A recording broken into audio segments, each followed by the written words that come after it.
Hello friends, vehicle air conditioning trouble shooting के बारे में जो हम स्टडी कर रहे हैं, तो उसके बारे में हम आज लाइव ट्रबल शूटिंग देखेंगे कि किस तरीके से हम कोई भी कूलिंग कॉयल है, फिर हमारा जो रिसीवर ड्रायर है, उसकी जो कूलिंग पाइप्स है सब, उसमें से हम किस तरीके से उसको डायग्नोसिस कर सकते हैं और उसका ट्रबल शूट किस तरीके से कर सकते हैं। सबसे पहले तो हमको ये पता होना चाहिए कि कौन सी चीज़ किस मटेरियल से बनाई जाती है, और दूसरी बात उसका कंस्ट्रक्शन किस तरीके से वो हमको पता होना चाहिए। वैसे तो मैंने ऐसा प्रैक्टिकल वीडियो एक पहले बनाया हुआ है, लेकिन वो ट्रबल शूट के ऊपर नहीं था। वो जो वीडियो था, वो वीडियो सिर्फ कंपोनेंटल इंट्रोडक्शन के लिए था कि आपको कंपोनेंट के बारे में आपको इंट्रोडक्शन मिलता रहे। अब यहाँ पे जो आपके सामने दिख रहा है वो है कूलिंग कॉइल, जिसे हम कंडेंसर भी कहते हैं। सबसे पहले इसके बारे में समझ लेते हैं। यहाँ पे आप देख सकते हो कि ये जो है, आप देख सकते हो ये जो पाइप्स जैसा दिख रहा है, ठीक है। यहाँ पे भी आपको दिख रहा है ये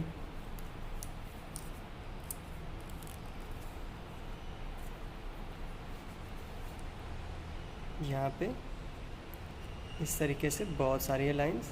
तो वो जो है वो है कंडेंसर की यहाँ पे कूलिंग फिन्स, कि जिसमें से कूलेंट जो है रेफ्रिजरेंट वो वहाँ से क्या होता है, पास होता है। जबकि यहाँ आप देख रहे हो ये सब फिन्स है, ठीक है, जिसको हम थोड़ा और नज़दीक ला के पॉसिबिलिटी जूम तक ले जाते हैं तो आपको समझ में आएगा, ठीक है। आप देख सकते हो फिन्स की डिज़ाइन किस तरीके से की हुई है यहाँ पे, ठीक है। एक ट्रायंगुलर शेप में डिज़ाइन की हुई है सभी जगह पे।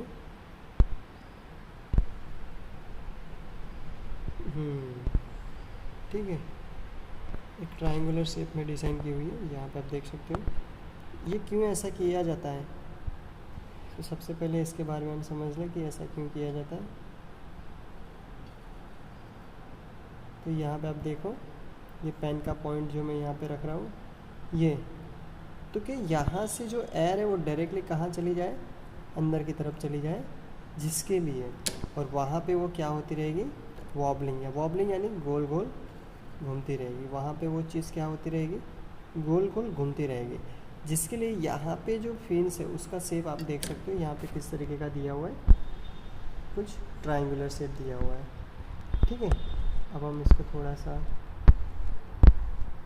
जो पर्टिकुलर साइज़ का, जो रेगुलर साइज़ का था, वो हमने कर दिया है। अब यहाँ पे जो ट्रायंगुलर शेप है, यानी कि वो क्या होगा कि जैसे वो अंदर एयर जाएगी तो वो एयर जो है वो इस कंडेंसर को अच्छे से अच्छा क्या करेगी, कूल डाउन करेगी। और वो जो एयर है वो यहाँ जितनी भी फिन्स है उसके अंदर क्या होती रहेगी, फीट होती रहेगी, जिसकी वजह से क्या होगा,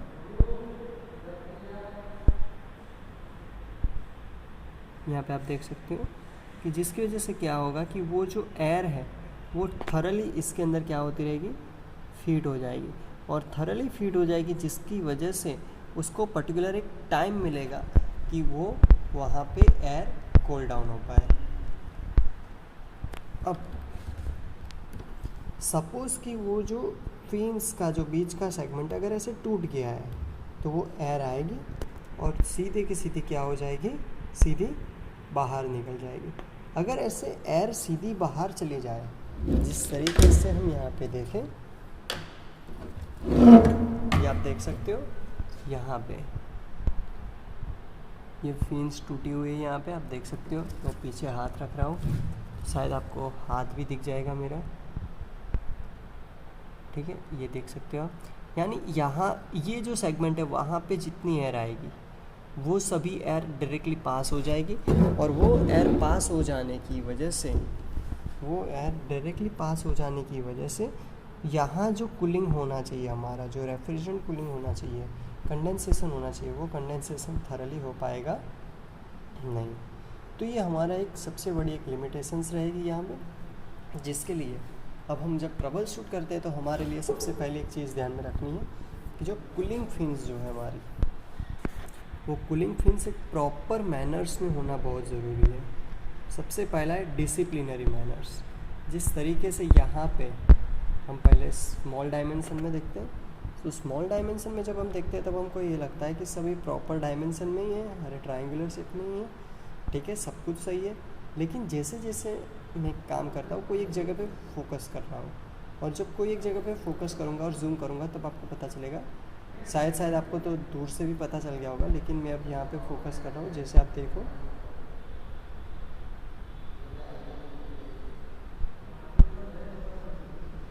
आप देख सकते हो यहाँ पे ये जो फिन्स है उसका शेप किस तरीके का हो चुका है,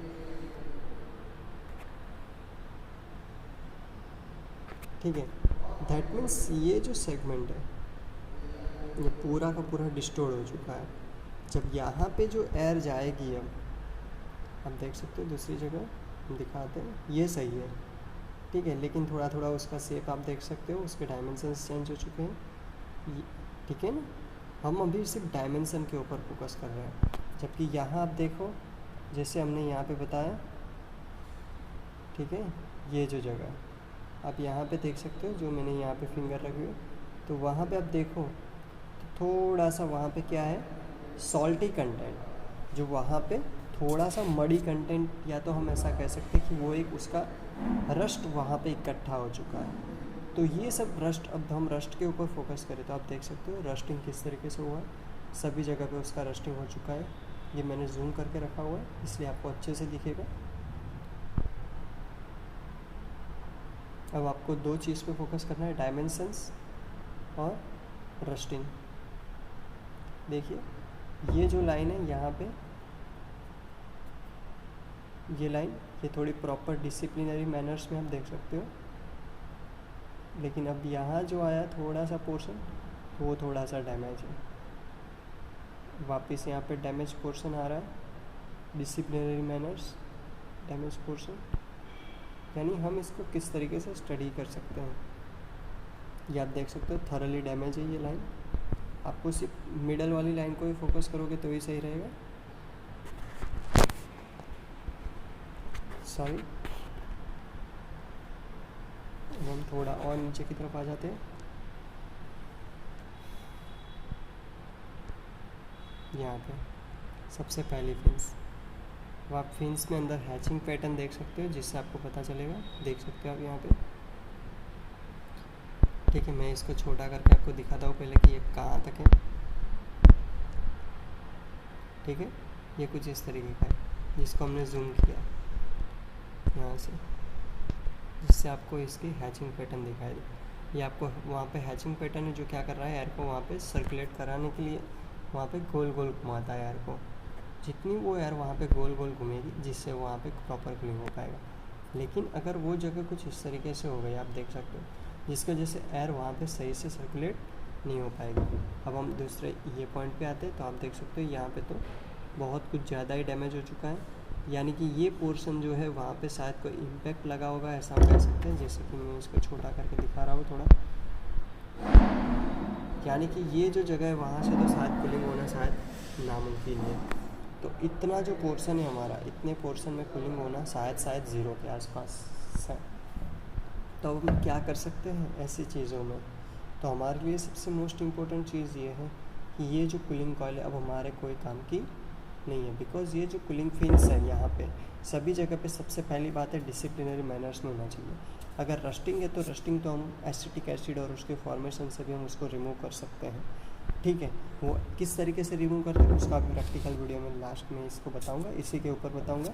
हाँ, फिन्स हम ऐसे ही, अगर फिन्स हो गए तो इसको हम रिपेयर नहीं कर सकते। फिन्स ऐसे हो गए तो अब हमको ऐसे ही रहने देनी पड़ेगी। अगर ज़्यादा डैमेज है तो फिर हमको पूरा कूलिंग कॉइल जो है हमको बदल देना पड़ेगा। लेकिन अगर ये फिन से पर्टिकुलर थोड़े से सेगमेंट पे है तो हम थोड़ा प्लस माइनस करके चला सकते हैं, अदरवाइज़ कहीं पे भी हम ज़ीरो एरर तक ही जाते हैं। जिस तरीके से हम यहाँ पे देखें तो फिन्स जो है ये सब रेगुलर फॉर्मेशन है जो मैं आपको दिखाऊँ यहाँ पे, ठीक है। ये फॉर्मेशन की बात कर रहा हूँ।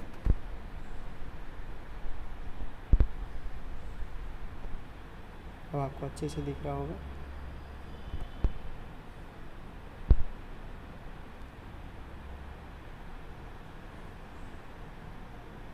देख सकते हो आप।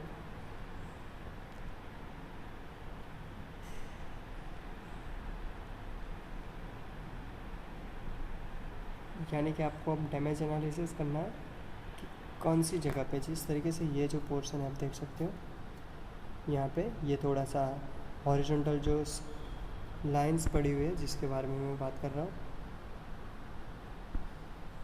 ठीक है। अभी हमने जो देखा इस तरीके से कहीं पे स्क्रैचेस पड़े हुए हैं, कहीं पे फिन्स के ऊपर, कहीं पे जो रेफ्रिजरेंट लाइन है उसके ऊपर भी कहीं पे स्क्रैचेस पड़े हुए हैं।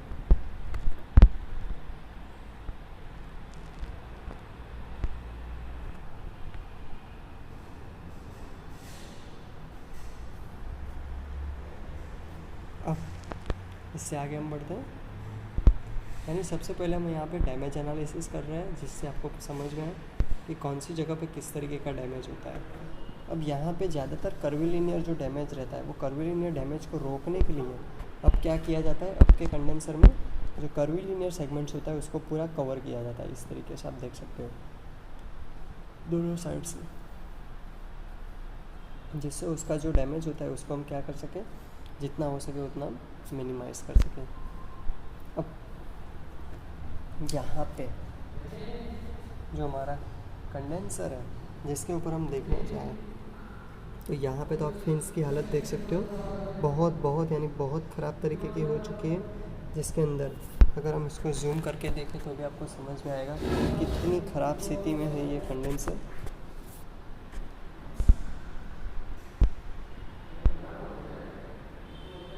सभी फिन्स टूटी हुई दिख रही है आपको यहाँ पे।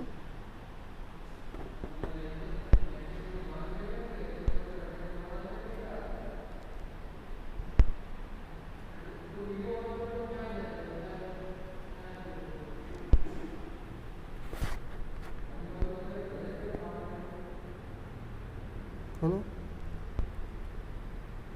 अब यहाँ पे जो फिन्स टूटी हुई है वहाँ पे जिस तरीके से हम बात करें, ये सब लाइन्स है आप देख सकते हो। इसने क्या किया है, गैलरीज जो है उसकी जो जहाँ पे रेफ्रिजरेंट जहाँ से पास होने वाला है, वो रेफ्रिजरेंट गैलरीज को भी उसने डैमेज किया हुआ है बहुत सारी जगह पे। जिस तरीके से यहाँ तो रेफ्रिजरेंट गैलरी पूरी खुद इंडिपेंडेंट हो चुकी है, जिसकी वजह से इसको मोमेंट भी करा सकते हैं। आप देख सकते हो अगर जितनी एयर आएगी, एयर रेजिस्टेंस ज़्यादा आएगा तो ये अपने आप सिर्फ फिंगर से मोमेंट हो रही है, दैट मीन्स एयर से भी मोमेंट होना साजिक है, ठीक है।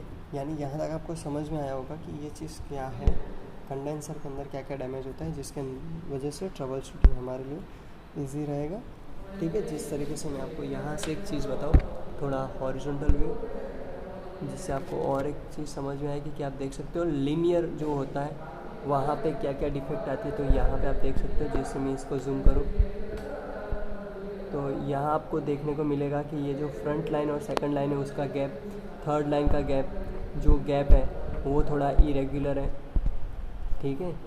अब आप देख सकते हो यहाँ पे, जिससे हमको समझ में आएगा कि जो हॉरिजॉन्टल वे पे हम जब उसको स्टडी करते हैं, तो हॉरिजॉन्टल वे पे जब स्टडी किया जाता है तब यहाँ पे कितना डैमेज दिख रहा है हमको। तो यहाँ पे हम जैसे देखें, आप देख सकते हो ये जो पोर्शन है पूरा थोरली, यानी ये कंडेंसर तो हमारे कोई काम का नहीं है। लेकिन अब आगे जो प्रैक्टिकल करेंगे उसमें हम कंडेंसर को क्लीनिंग यानी जो डायग्नोसिस एंड टेस्टिंग के हिसाब से, जिसके अंदर मैं आपको ये बताऊँगा। बहुत सारी ऐसी जगह होती है जहाँ पे कार्बन चिपक जाता है। जो कंडेंसर जो होता है, कंडेंसर ये सेगमेंट ऊपर की तरफ लगता है, लेकिन एक सेगमेंट आता है वो नीचे की तरफ लगता है। तो जो नीचे की तरफ लगता है वहाँ पे उसको कार्बनिक कंटेंट, यानी कि वहाँ पे स्लज कंटेंट और मड कंटेंट होने के चांसेस बढ़ जाते हैं। और अगर लुब्रिकेटिंग ऑयल उसके साथ मिक्स हो रहा है तो वहाँ पे स्लज कंटेंट होना साजिक है। आप देख सकते हो ये जो पूरा कंडेंसर है, तो कंडेंसर के अंदर ये ऊपर का सेगमेंट है तो वो थोड़ा सा कलर के हिसाब से देखें तो सही है, लेकिन जैसे जैसे हम नीचे की तरफ जाएं आप देख सकते हो उसका कलर चेंज हो चुका है। ऐसा क्यों हुआ? बिकॉज वहाँ पे एक ऐसा एलिमेंट है कि जो वहाँ से ऑयल लीक हो रहा है, या तो इंजन जो है उसका जो चेसिस लुब्रिकेशन किया हुआ है, इंजन का अंदर का जो माउंटिंग, वहाँ से जो ऑयल है वो इसके ऊपर क्या कर रहा है, इफ़ेक्ट कर रहा है। तो हमारे लिए ये भी समझना ज़रूरी है कि ये जो चीज़ है जिसकी वजह से आप जब ट्रबल शूटिंग करो तो आपको समझ में आना चाहिए कि कंडेंसर को कहाँ से किस तरीके से डैमेज हो सकता है, ठीक है। यहाँ जो आप देख सकते हो कनेक्टर्स किस तरीके से अटैच किए हुए हैं,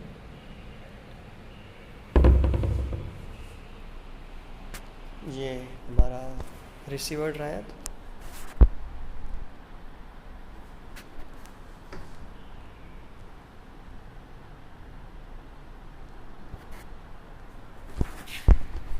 ठीक है, यानी अब आपको जब ट्रबल शूटिंग करना हो तो आपको ये समझ में आएगा कि हमको क्या चेक करना है। सबसे पहले तो कंडेंसर जो है उसमें हमको कूलिंग फिन्स चेक करनी कि वो लीकेज है कि नहीं, कूलिंग फिन्स डैमेज है कि नहीं। दूसरा, जो कंडेंसर की लाइन्स है, जो गैलरीज है, वो डैमेज है कि नहीं, यानी लीकेज है कि नहीं। तीसरी बात हमको ये चेक करनी है क्या, क्योंकि ऑयल कंटेंट यानी बॉडी कंटेंट प्रोड्यूस हो रहा है कि नहीं। तीसरा, उसके ऊपर जो लगाया हुआ है यहाँ पे रिसीवर ड्रायर, तो रिसीवर ड्रायर जो है वो पर्टिकुलर कहीं पे उसका माउंटिंग तो हिला हुआ नहीं है, क्योंकि अगर उसका माउंटिंग हिला हुआ होगा तो वो सही से वर्क आउटपुट और वो वहाँ पे जो उसको ड्राइंग करना है वो सही से कर पाएगा नहीं। जबकि यहाँ हम देखें तो कि जो रिसीवर ड्रायर है उसका ये इनपुट पोर्शन है। अब यहाँ से ये जो उसका इनपुट पोर्शन है, यहाँ से वो इनपुट होगा, ऊपर से वो आउटपुट होगा। दैट मीन्स यहाँ क्या हो रहा है कि ये जो कुल रेफ्रिजरेंट है वो रेफ्रिजरेंट यहाँ से बाहर आके ये पाइप से देख सकते हो एल्यूमिनियम, वहाँ से फिर ये जो है हीट सेंसिंग के लिए जहाँ पे इसको ज़्यादा टेम्परेचर कुछ इफ़ेक्ट होता है, जहाँ पे इंजन टेम्परेचर के पास से उसको गुजरना पड़ता है, तो उसके इंजन टेम्परेचर के उसको इफ़ेक्ट ना है, इसलिए यहाँ पे ये लगाया हुआ है।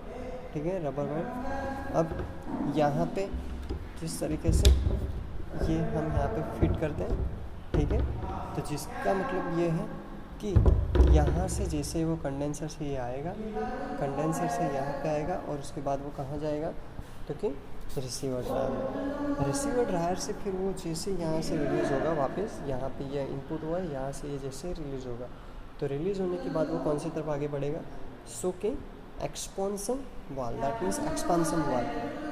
लेकिन ये एक्सपांसन वाल की तरफ जब आगे बढ़ रहा है वो, तब सबसे मेन मोस्ट प्रॉब्लम ये होती है यहाँ पे कि हमारे लिए कि जो यहाँ पे रिसीवर ड्रायर जो स्पॉन्जी मटेरियल है और यहाँ पे जो हमको उसको ड्रेन करना है, या तो वो जो स्पॉन्जी मटेरियल है उसके ऊपर कुछ ज़्यादा डिफेक्ट ना आए, वो हमारे लिए सबसे मोस्ट इम्पोर्टेंट है। तो अब हमको ये देखना है इस तरीके से कि यहाँ पे हम जैसे देखें तो हमको एक चीज़ समझ में आएगी कि ये जो रिसीवर ड्रायर है, सबसे पहले तो क्या है कि ये कहाँ पे लगाया हुआ है, कंडेंसर के ऊपर लगा हुआ है। दैट मीन्स कंडेंसर का इतना जो सेगमेंट है उसको कूलिंग प्रोवाइड नहीं होगा, लेकिन उसका जो कूलिंग है वो किसको प्रोवाइड होगा, तो क्या रिसीवर ड्रायर। लेकिन रिसीवर ड्रायर जो है वो भी आपको समझ में आया होगा कि रिसीवर ड्रायर को यहाँ इसलिए लगाया है क्योंकि ये जो कंडेंसर है वो जो मॉइस्चर कंटेंट में उसको कन्वर्ट कर रहा है।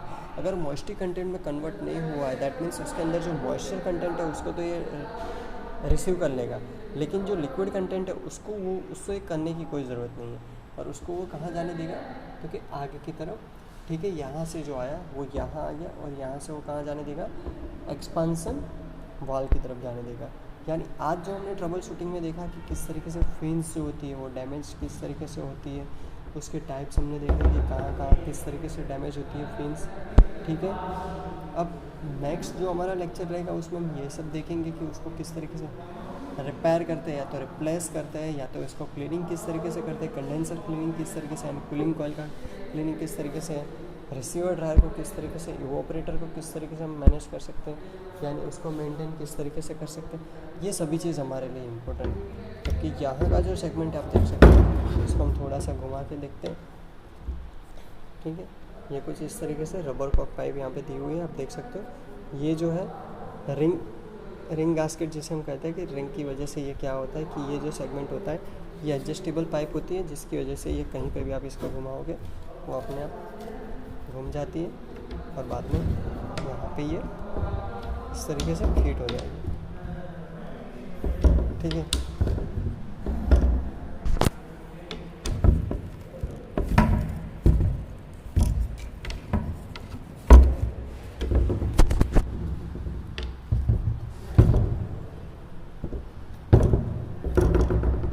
ऐसा। ओके, सो यहाँ तक आपको सब कुछ समझ में आ गया होगा कि किस तरीके से हम कूलिंग कॉइल और रिसीवर ड्रायर और एक्सपेंशन वाल और वो सब को हम किस तरीके से ट्रबल शूट करते हैं। सो नेक्स्ट लेक्चर जो रहेगा हमारा उसके ऊपर हम ट्रबल शूट के अंदर और डायग्नोसिस एंड टेस्टिंग जो हमारा लास्ट चैप्टर है उसकी तरफ हम आगे बढ़ेंगे। Thank you.